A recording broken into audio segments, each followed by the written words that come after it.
Hey everyone.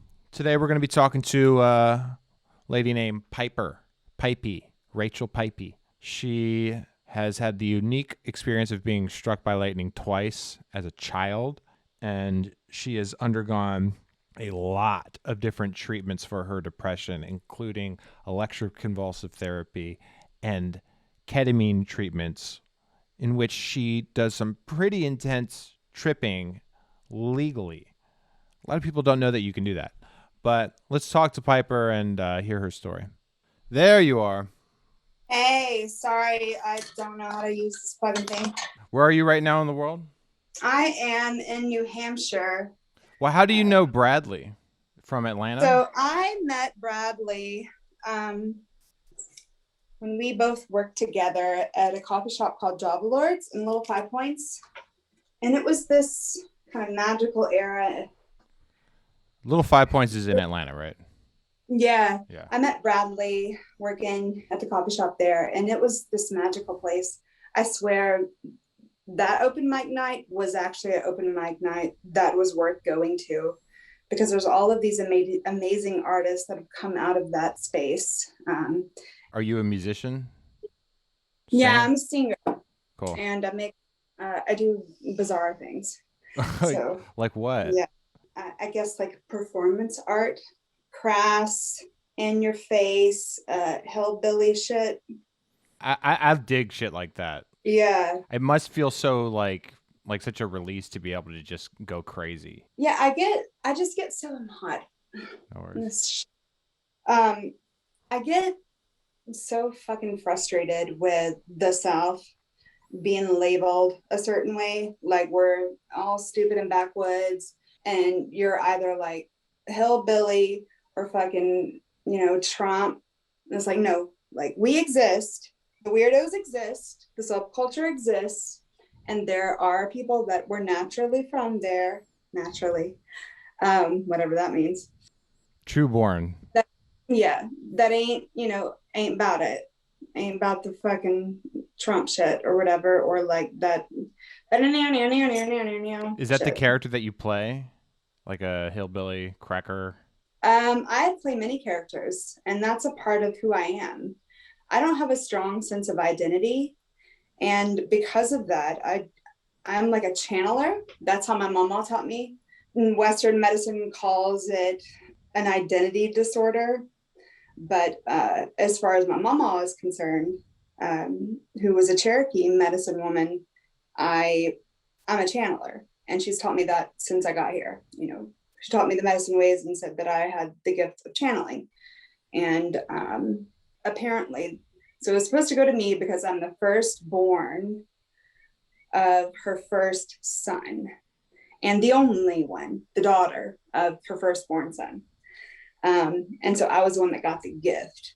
And according to my mama, the gift was supposed to be given to me in childhood by fire. And I got it twice. I've been struck by lightning directly twice. And I'm still How old? here. How old? The first time it happened, I was 5, and I was calling in a storm in the middle of a field, which was stupid. But I was holding a wrench. So the theory is that the wrench took most of the energy, and I woke up on the ground, and Daddy picked me up. I had a slight concussion, and then I had this weird scar that ran down the right side of my body, and these burn marks from where I held the wrench. And then exit, I didn't have any shoes on. I didn't wear shoes until I was 12. Like they had to I had to get special permission not to wear, to be able to go barefoot to school, because I said shoes made me feel like I couldn't breathe. Yeah. So, but that maybe saved your life, not wearing shoes, not right? wearing shoes. Yeah. I mean, there was no water yet. It was just, I really loved how powerful and strong the wind felt. And so I would just go out into that field that had one tree in it and stand out there and call the storm in, which I was like, why was I doing that at 5? You were calling the storm? Yeah, that's what I called it. I called it calling in the storm. Calling in the storm. Yeah. It worked. Yo. I'm um, gonna move this back a little bit because I don't like my chin in it. and you feel like it changed you? I You mean, said I'm well, you just said saying this. that it gave you the gift.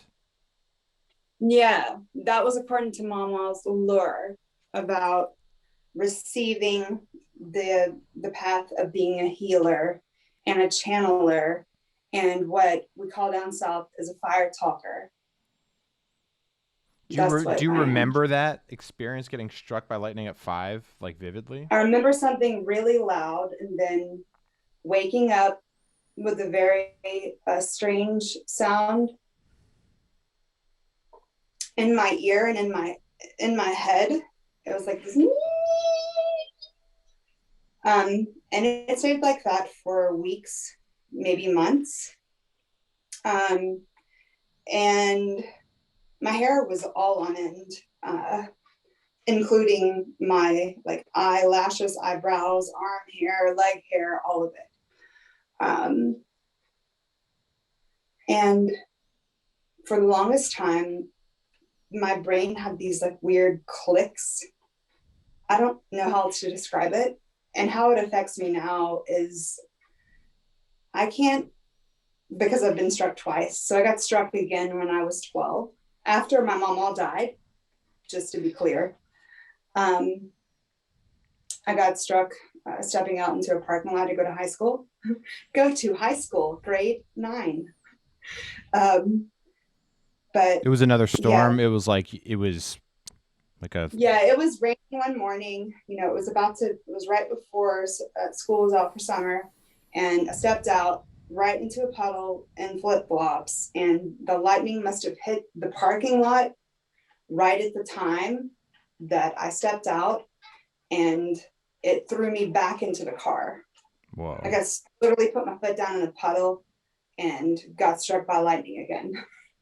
So Wait, so the lightning actually hit the asphalt, but it traveled to you? I'm not sure if because water's a conductor. Yes. I'm not sure if it, like hit like near enough to be considered a direct hit, or if it just hit like maybe the lamp, the street light thing in the parking lot. But it hit the water and it spread, and it at the precise moment that I stepped my foot out to get out of the car, because that parking lot didn't drain well. The water was like, my whole foot was in the water. Did you remember it being like a deja vu or just like, oh, this again, like it's something distinct, like you remembered how it felt? So like how did it feel compared to the first time?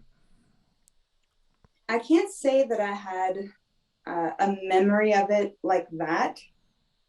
It was more of, because when you get shocked like that, you don't really know that it's happened until it's done. And it's so loud, but it's like an after the fact type of loud. So you feel it in your body first, because your body feels very like tense, but you can't move either. So it's like something else has a hold of your body. Like if you ever had your finger in a lightning socket or in a socket, then you know what that feels like where it's like, oh, but imagine that sensation all over your body. Yeah. And you don't know what happened. I've never stuck my finger in a socket, but I've licked a 9-volt battery. And that's kind of like a jolt. Like, yeah, or like, it accidentally unplugged the refrigerator or unplugged something with a wet hand. yeah. Sometimes that happens. But I can't be near certain types of electricity. I cause power outages, especially with older homes. Yes. Mom and daddy had to keep a bunch of fuses around, because in the house I grew up in, it had one of those old school fuse boxes with, like the glass, like you had to like screw in the glass ones and like change them out all the time. And if I got really upset, the fuses would all blow. No like, way. I'm really not making this shit up. I know it sounds fucking crazy, but if I get really upset, like I will like kill a bulb. Like I got really mad the other day and the fucking refrigerator bulb stopped working. And it's happened twice already. You did it twice on the same fridge. On the same So fridge. you replaced it with a new one, so you knew it wasn't an old bulb. Yes. Shit. Yes. So yeah, and I don't fucking lightning. I won't go out. Like if there's a storm and I'm on a ball or in a field, I go running. I'll lay down in a ditch. I don't fuck with lightning anymore. Well, did it fuck you up in any way, or were you just fine afterwards? Arguably it has. I mean, there's very little. I mean, other than being like an electrical like woman. Yeah, there's very little knowledge on people that have survived either massive like electricity shocks or lightning survivors. I mean, the pool is small. To have it happen to you twice, like the odds of that are so minuscule that it's I'm just a part of the club. Yeah. And there is a dude that lives in North or South Carolina. He's been struck 3 times. Wow. Yeah, and he's been like interviewed. I didn't know I could go and be interviewed. That's been so long ago. I mean, it wasn't recent. People do electroconvulsive therapy still for depression. You know, they will electrocute somebody. Oh yeah, I tried it. You've done that. Yeah, do not do it. It's fucked up. Why? I was so distraught, and I was like, well, since I'm so electric. Can you explain what it is to people who haven't heard of it before? Yeah. So electric convulsive therapy is the new term for electric shock therapy. And it's more humane now because they dope you up real good before. And basically what happens is that's probably what's curing your depression. They put a bunch of electrodes on your head, and then they give you a medication that causes you to go into it causes you to go to sleep for a little more than 10 minutes. And then it makes you have a seizure. It causes you to have a seizure for approximately 60 seconds. But they're like just electrocuting you through your head, right? Yes. You wear like a metal hat, right? I don't know. They hook the electrodes up. Okay. And then I actually don't remember now.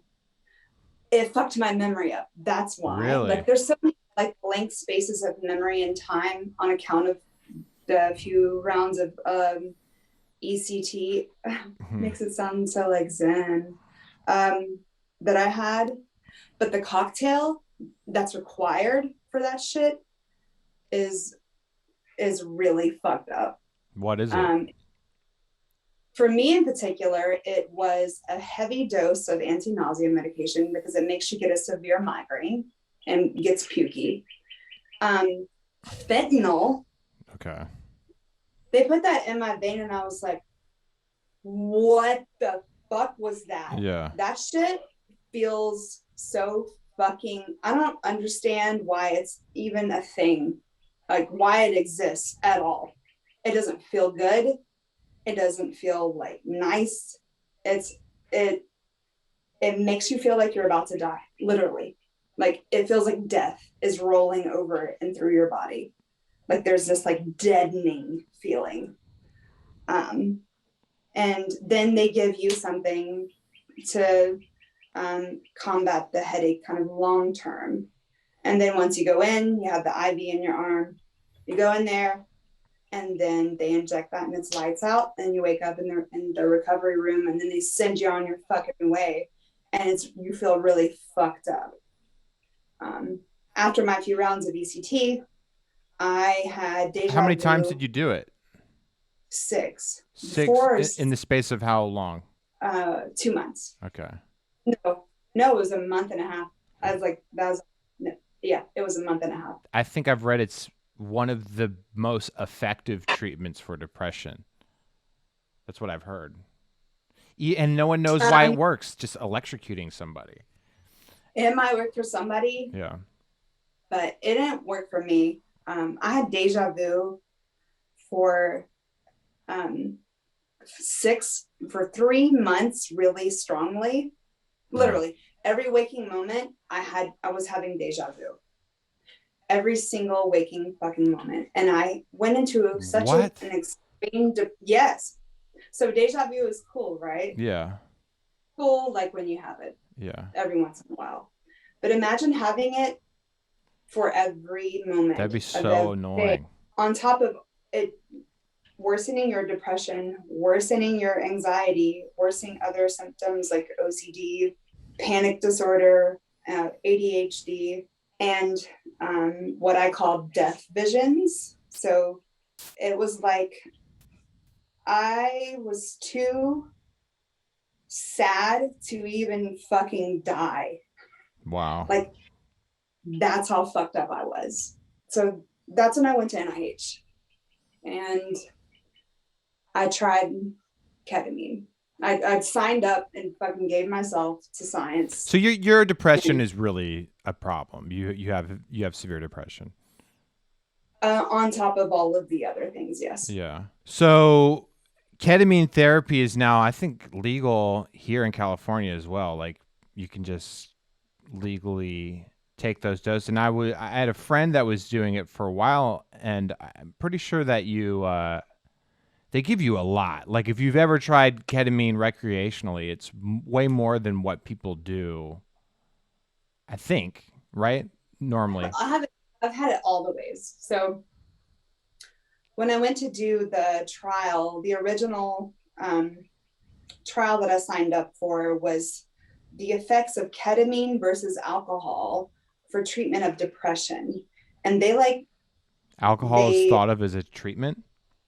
yeah, so alcohol and ketamine travel similar pathways, Hmm. and they want to see if people who have a predisposition to alcohol addiction respond better to ketamine therapy for depression.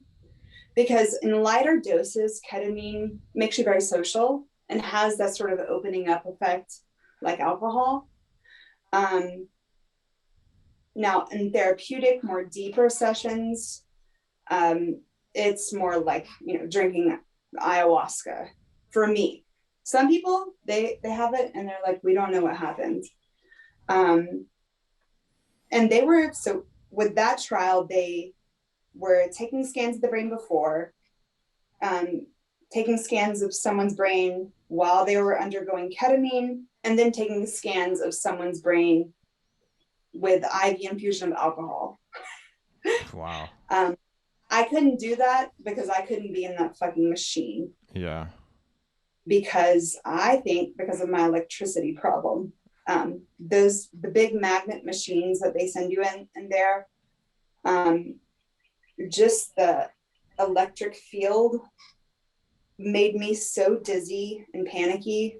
I couldn't stand it. So they ended up changing my what I signed up for, my consent form, to just ketamine versus placebo. And that was really that was really interesting. And that wasn't my first stop with ketamine. After that, because I experienced so much relief, I was laughing hysterically when they rolled me out in a wheelchair after, which I knew I had, the ketamine infusion and not the saline infusion. I ended up getting prescribed a medication called Nudexta, which is usually used to treat people that have a syndrome called pseudobulbar effect. Okay. So basically, all Nudexta is dextromethorphan, Which is the and Robitussin. yeah. Yeah. So Robitussin is like low key poor man's ketamine. Yeah. The They same type of drug. Yeah. And so Nudexta is a high dose of dextromethorphan with another chemical or something in it, another medication in it, to help your body absorb it better. So for And then anyone you listening who doesn't know what dextromethorphan is, it's cough syrup that you can buy over the counter that if you drink a ton of it, you will get fucked up. And it's not the cough syrup that like rappers drink.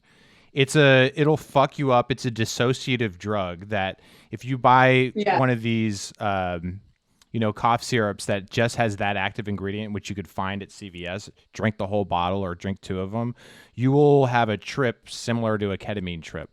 Yes.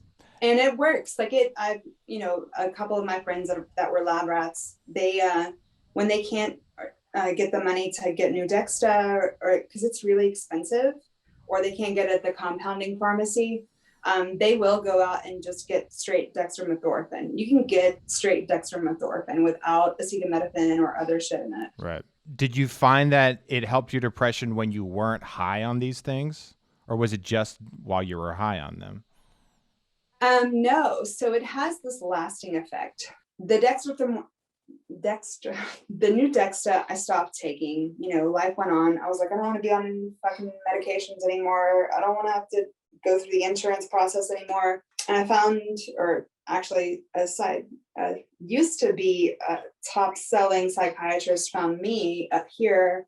He was just prescribing intranasal ketamine, like straight ketamine with saline, that you send the script to the pharmacy, and it's like ketamine nasal spray, not S-ketamine, which is something different. That has the trippy effect taken off, which it doesn't work as well. Oh, really? PS, for anyone who wants to get into that or go to the doctor's office to pay for that shit, it does not work. A lot of my friends that were lab rats took part in the trial for that one, and that shit don't work. But is there still an intoxication, or is it just no trippy aspect to that intoxication? It still apparently does shift the so because there's a physical change and a neuronal change, and that can be viewed on an MRI. They have deemed it to work. I don't know. I haven't experienced it, but all the people that have experienced it that I know personally said that it did nothing. So it's definitely all about the experience sort of seals the deal. Like you have to go through it wholly. Like you have to experience it in third person, and you have to like really dive deep. That's the thing about ketamine, is that it allows you to see yourself in third person, and it allows you to time travel to parts of you and parts of the universe. It's very much like lucid dreaming. It's a dreamy thing when you take it in high doses, whether it's... So that's a very high dose. So when you're getting that nasal spray, it's really strong.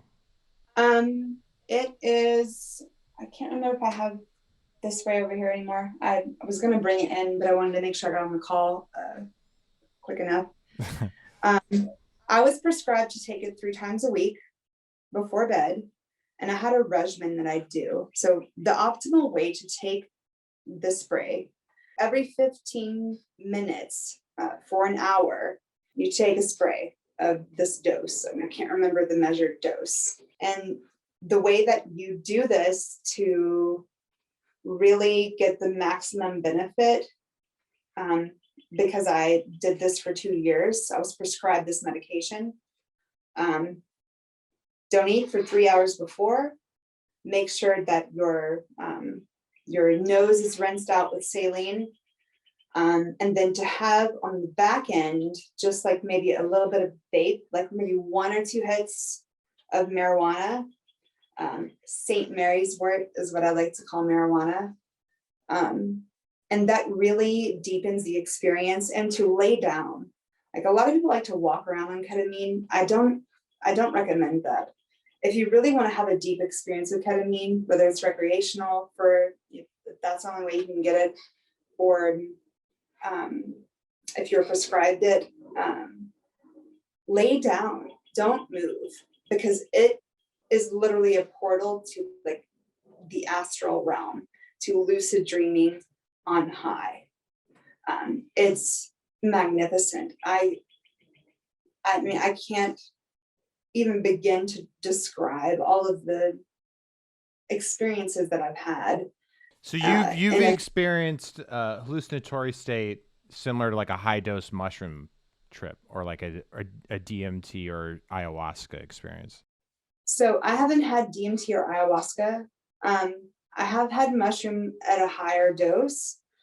The thing about ketamine is that there is no association to the body whatsoever. Wow. It literally is like you're asleep.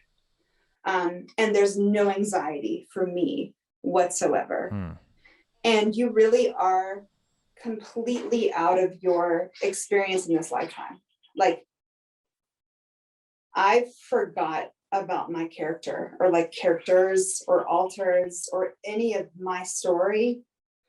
I completely forgot. Like, I remember one time when I was laying in bed, I like looked and I was like, is this my hand? It looks really small. And I know that sounds like mushrooms, but when I tell you, is this my hand? Like, I was touching it and I was like, this is not my hand.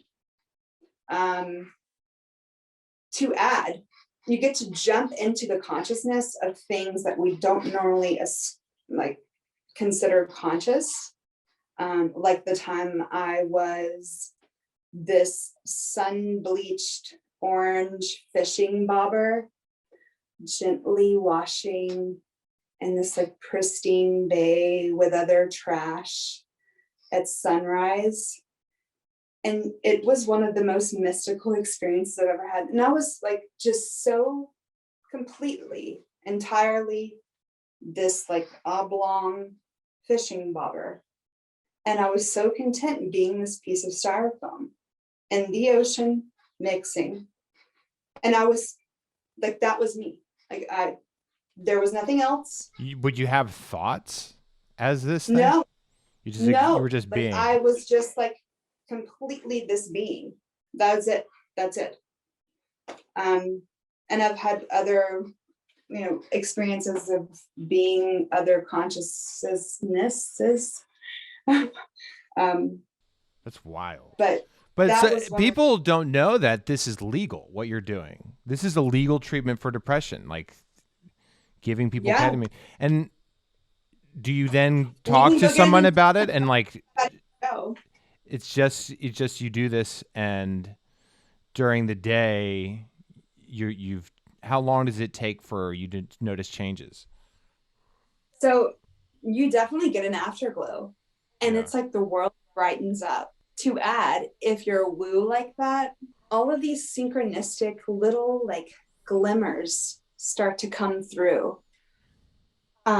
These little like cheerful, like blissful things start to happen in your life. And for me, my creativity exploded. It was like it cleared out all of this fucking shit that I was clinging on to because I understood the original place. And I was like, that's fucking stupid. Like, why did I, like, you're able to travel into your brain, both metaphorically and physically, almost like the Magic School Bus, the cartoon. Of course. Yeah. And see exactly when you started to think in this thought pattern. Does that? Yes, absolutely. Like, you can see the original place, which can be very traumatizing for some people, and time that you decided to start thinking that way. Wow. And then you see it, like sometimes for people it's in their childhood, and you see it as yourself now, like what you know now, and you're like, that's really fucking stupid. Why am I holding on to this still? And in that moment, the fucking change has happened. That's huge. That's like the goal of therapy, like to find that. And it's so hard for so many people. It will change your fucking life. Like, I don't know if I would have lived had I not gone. Why not? To experience that. Because I was ready to die. Like, I was sleeping, 15 hours out of the day. Wow. And the rest of the time I was just this lethargic. I couldn't even move. And I just lost all will. Like I said, I was too sad to die. I was too sad to even die. I was so depressed that I couldn't die. Wow. Yeah. You've had some other health issues, and describe the situation with the corset, because I found that so interesting. I got diagnosed with a syndrome called Ehlers-Danlos, and it's considered rare right now. And I think that's because not a lot of people know about it. It affects all tissues of the body, the main one being collagen. And collagen, we don't realize, is in everything. So our hair, our eyes, our brain, our intestines, our skin, our joints, every tissue literally is held by collagen. And if you've ever been called double jointed, if you seem to have, luxurious, smooth, I don't know if you can see my skin, this shiny, very nice sort of skin. And if you can do like really kind of carny shit with your body, you might want to think about looking into the Beighton scale, spelled Beighton. And if you have low blood pressure, anxiety, if you dislocate joints, that's Ehlers. So people who are double jointed are likely to have this condition.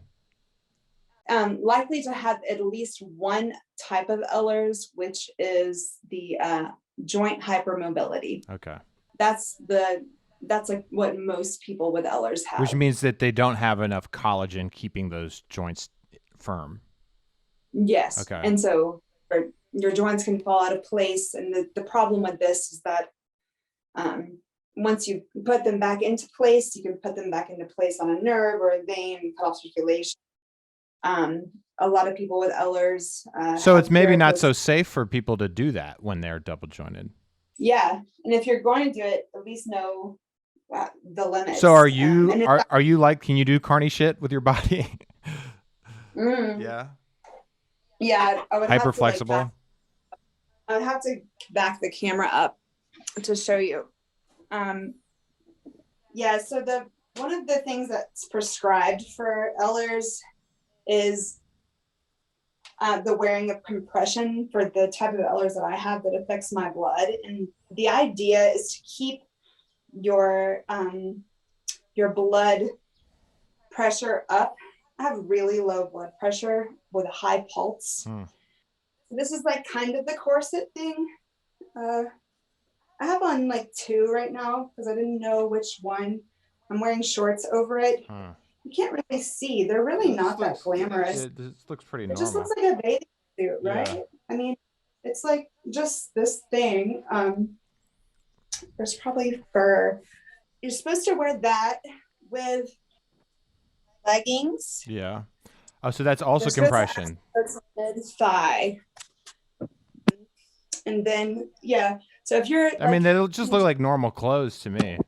I can't even tell. They just look like normal clothes to me. It can be really annoying if it's hot outside. I don't want to wear this shit. It's too fucking hot. Wait, so that's squeezing your body. What is? Okay. You can do like weird. I mean, like, hello. Okay, that's pretty good. If you can do some stuff like this. I can't do that. There's definitely no way I can do that. Yeah. No, I forget all the things. So no, like some people can do the thing where like they like don't unlock their hands. Oh yeah, I mean like I can do like back bends and shit really easily. Let me see. I mean like this is no problem here.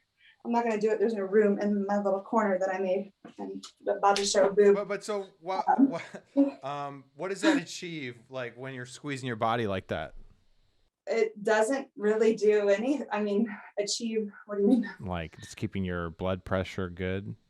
Why the compression? So the compression, if you think about the veins, so my veins, my skin, all of my tissues aren't as tight as most people's. Okay. And so the idea is that if I wear these things that are tighter, that it will hold everything together and increase the blood flow instead of it just being like this sort of like sagging hose of Got a it. vein. Got it. Does that make sense? Yeah. So you wear it around Yeah. your midsection because that's where all your organs are, and that's where you want to increase the blood flow. Yeah, definitely there. And if I'm going to be standing up for a long time, the legs. The legs. It's supposed to come up to my thigh. Okay. And I do have a whole thing, but it's too hot. And yeah. And yeah, if you can do like your leg all the way up, like under your head, like the pretzel thing, like a lot of people can do, like that's a thing. It looks like you're in the bathroom. It seems like you're sitting on the toilet right now. I'm not in the bathroom. This is just my little setup that I did to look cute. So when you do your performance art, brand. who's this hillbilly character? Describe this character that you do. She is a 50s housewife who has a backdoor man, and she likes to drive fast cars and drink when she drives, and she listens to like Kitty Wells and Patsy, of course, but she's a wreck. But she always makes sure there's something on the table to eat, but she's still mad at everybody. What was the inspiration behind this character? It's not an inspiration. It's like a part of me. Oh. It's an alter. It makes you wonder about, that whole story with, so you were actually, part of you is conscious, like even in your grandmother's womb. Have you heard that before? No, I haven't heard it, but I get it. So female eggs are fully formed in the womb of their mother, while they're still inside of their mother, the babies. So there's a part of everyone, arguably, that has been processing information, if we're going to take it that route, which whatever, since, our grandmothers. That's wild. I just think that's really cool. Well, it's weird that you talked before about how you were part of the consciousness of something that was unconscious. And we kind of assume that consciousness is something that's intrinsically tied to information processing, right? But what if that's not the case? Like, what if a fishing lure can be conscious in its own unique way? What if consciousness is something that all things have a piece of? If it's Totally. a big piece for a human, maybe it's a small piece for a pebble, but they're all a piece of it. My idea of consciousness is so spread around that I have to depend on whatever altar that I'm in today to sort of drive, or even in the moment, because as I said, I have no strong sense of self. And because I have no strong sense of self, I feel like I'm an ultimate observer. I feel like babies are ultimate observers, in the way that there's no filter, there's no societal tie. And I think that most of nature resides in this space of ultimate observing, where they're not assigning bad or good or evil or happy or sad or even planning from a space, and they just are here, and that's okay. Yeah. And when we find that place, when we can, whatever means we can find to get there, I think that is true peace, and that's what happiness is to me, honestly. Just contentness with cure. being an observer, being an observer. Yeah, just being, and just observing without attaching, without assigning, right, and not assigning past, present, future ties to this life. What was your childhood like?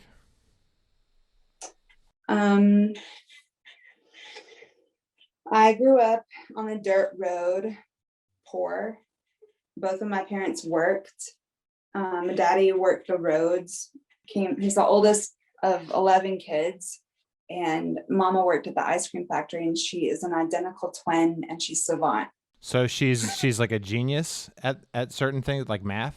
Math is one of them, but she's a fact person. So her memory recall, like you can ask her about a day and she knows the day, and she's really methodical. Like she can do like what was that brand of something from like the 90s that carried this? She's not like a date person, like not that level. Yeah. And then it's like, hey, there's these taxes I need filled out. Yeah. And it's like, oh, done. Yeah. Or, hey, where is this? Who's in this picture? Yeah. Where was this picture taken? Full description. It's that kind of memory recall. And as far as like math equations, all of that stuff, like math in the head, instant. Like it's like, no, that's not right. It's this. And this is why, you know. Is it a form of autism having that kind of savant? Yeah. Yeah. What was it like having a mom who's like, it's like Rain Man, right? The movie Rain Man. Yeah. So I was never coddled. I never got clear answers about things that I experienced because I was really weird. You know, I used to eat dirt and mica and chalk and drink creek water. And I would ask all these questions about like sexual things that I didn't know were sexual. Like I didn't know what masturbating was until I was 12, like literally. Right. I thought that what I was doing was a gift that was given to me by the aliens that lived in the woods that visited me in my dreams because I was a sleepwalker. Like I would wake up outside. Wow. Yeah, I had no idea. Like I thought that no one else knew this. Like, and it was a special gift that was given only to me. And because of this, I could do it anywhere. And so I did. Literally. And at church, at school, out for a walk. Just flicking the beam. Nobody fucking said anything. And do you know what that's like to realize that you were masturbating in public or wherever as a child and nobody fucking said anything because they were like too religious or like scared or like trying to like not like that is wild because it was, you know, it was like the or maybe they didn't know. I don't know. Yeah, I guess you're young. Well, I mean, your hands down your pants. It might have looked like you're just like scratching. I don't know. Unless you're like having an audible orgasm. No, I was. But I was like definitely that girl that was always just like legs in the air, didn't give a shit, and had to be reminded that I couldn't put my legs in the air and close my legs and shit like that because my legs are always fucking. I'd climb a tree in an Easter dress and give a fuck. So when you were masturbating in public as a child, like you would just reach your hand down your pants and rub yourself, basically. Yeah, or finger yourself. Whatever. I guess. And I don't know. People would look at you and they would just look the other way. No, nobody said anything. I got a teacher in 3rd grade called me out and she was like, "Do you have to pee?" And I was like, "Yeah, I have to pee." Because I didn't want to give away the secret. The secret is your secret. Yeah, I have to pee. I have to pee. Yeah, that was a part of the deal with the aliens was that I couldn't tell anyone else about the special gift because that's what aliens told me. Now, according to the psychiatrists, they think that I was abused by my step-grandfather, but I have no memory of that. But the psychiatrists think that that's true. Yes. What leads them to think that? Because my mama ended up married this fucking creepy dude named Wayne. He's a fucking nasty motherfucker. And he raped 2 of my cousins when they were babies. Oof. He's a fucking nasty motherfucker, and I hope he's fucking dead. That's some gnarly stuff. Yeah. Yeah. Well, Hopefully that didn't happen to you. But I I mean, don't know how my dog hated my dog Spike hated Wayne. When Wayne, like the dog knew before everybody else, when Wayne would come to the house, like Spike was the kindest dog. Wayne would come there, Spike would try to kill him every fucking time. And I don't think the dog would have allowed it. your mom was a savant. It's funny because, so much emotionally is required like to be a parent, especially a mother. And I know that people on the spectrum, like they have a hard time like relating to people emotionally. Was that ever like an issue for you? Yeah, I mean, I never got told I love you. Like that's weird. Right. Um, like never. And so I think it does affect my relationships Yeah. and everything Is else. your mom is your mom still around? Oh yeah, my mom and dad are still Oh married. wow. They adopted my cousin's son because she's a meth head. Um, and so he's in college now. And so I call him my baby brother. And they were like, because they didn't get to have a big family, my parents thought they were gonna have a big family, but they didn't get to. They've been like the parents of everybody else's fucking kids because they're all fucking like they all had like a lot of kids and all were on meth, which is sad. Yeah. I don't know. I guess I missed that gene, but I have a really high percentage of Neanderthal Really? DNA. Interesting. Yeah. How'd you figure that out? Is that 23andMe or something? Yeah. I've got They more could than find the Neanderthal. 95%. 95% of all 23andMe customers. So if anybody hears this, What? come and study the Neanderthal traits because there's a lot of weird things that I have. What are Neanderthal traits? Less likely to be afraid of heights, less body hair, this. What? You see fucking 5 head. That's a Neanderthal thing? Having a big forehead? Yeah. Ah. Yeah. Big ass forehead, little to no body hair, probably always bendy shit. The fact that I'm pretty sure my ribs are made out of like mahogany. Like my bones, they say big bone or whatever. My bones really, truly are not regular bones. And anyone who knows me can testify this. These ain't normal fucking bones. My bones are heavy as fuck, like, and they're rigid, like, and also the way my teeth are shaped. There's all these like other weird things I don't fucking care about, but I guess Neanderthals like maybe were more in the trees than Homo sapiens, so that's why the fear of heights is less. But like those are things you see on people all the time. Like I don't know. I guess those are Neanderthal things. Pretty crazy. Yeah, so most Neanderthal folks are found Middle Eastern, Eurasia. Yeah, that's it. Like Europe, Asia, and Middle Eastern. There are no Neanderthals yet that have been found anywhere else, literally anywhere else in the world. I need some tobacco. Okay. I'm getting very antsy. It's hard for me to sit still. No worries. Yeah. Do you want to pause and go back, or do you want to just end it here? Because we could end it here. I feel like you have enough. I feel like we have enough, but maybe we'll do a Pypey part 2 because you're easy to talk to and you've got a good insight on the things that you've experienced. And I still want to hear more about. How about we just talk a little bit more about the lightning?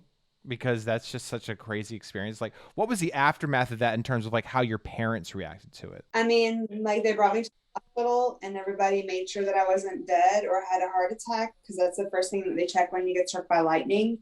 They check for concussion, they check for burns, and they check for heart attack because that's usually what happens when you get struck by lightning. There are no effects. I know that it seems that it should be extreme, but it's really not. Like you go in, as long as you're still conscious and you don't have any major issues going on, you go home. It's pretty crazy. Like, and what I said before, do you think that's true? Like if you had been wearing shoes, it might have like stopped it from coursing through your body and maybe like would have killed you? I don't know. Yeah. I mean, I don't know if it truly hit me, if it hit the wrench and then hit the tree, or, lightning actually goes up. Once it hits something? Like, yeah, so oh, yeah, yeah. lightning Because it's goes up and it branches out. So I'm not sure what it hits. It's going to take the path of least resistance, but yeah, I mean, I don't really, if you look up pictures of people that have been struck by lightning, you'll see that their shoes blow off. It doesn't matter if they're rubber or not. If you're hit by lightning, your shoes and your shit will fucking fly off. When you receive it. So your hair was on end like a cartoon. Yeah. Damn. Yeah. And like every hair, like imagine the feeling of your eyebrows standing on end. Yeah. Like the face hair standing on end. Jesus. Like even little bitty hairs that you don't even know exist standing on end.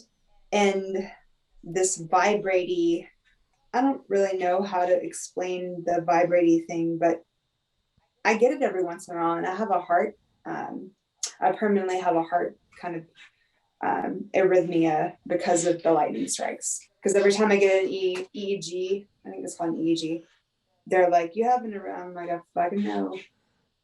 And it doesn't show up all the time, but I get them before a storm.